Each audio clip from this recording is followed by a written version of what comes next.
Maagiliste taimede ja taimemaagia raamatu autoriteks on 3 Tallinna botaanikas töötavat botaanikut. Mina olen Urmas Laansoo, aga autoriteks on veel Taimi Puusepp ja Krista Kaur, kes me oleme siin pikka aega töötanud ja taimedega koos kasvanud.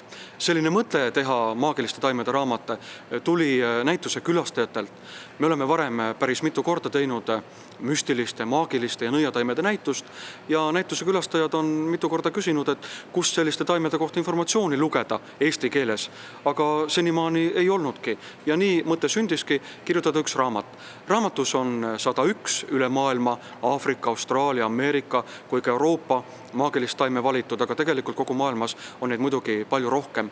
Üks huvitavamaid või põnevamaid on loode Amazoniast pärit juurekas kurkpalm, keda indiaanlased on kasutanud poiste meheks saamise rituaalidel.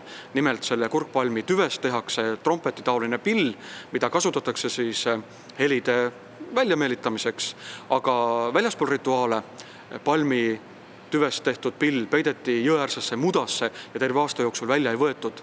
Kui parajasti rituaal toimus, siis tütarlapsed ja naised hoiti eemal ja nemad seda pilli häält kuulda ei tohtinud. Arvati, et see on halb enne ja hoiti poisid ja tüdrukud eri rituaalidel lahus. Kes aga rohkem tahab maagiliste, põnevate ja nõiataimede kohta uurida fakte, legende või lugusid, muistendeid, siis peaks juba kätte võtma maagiliste taimede ja taimemaagia raamatu.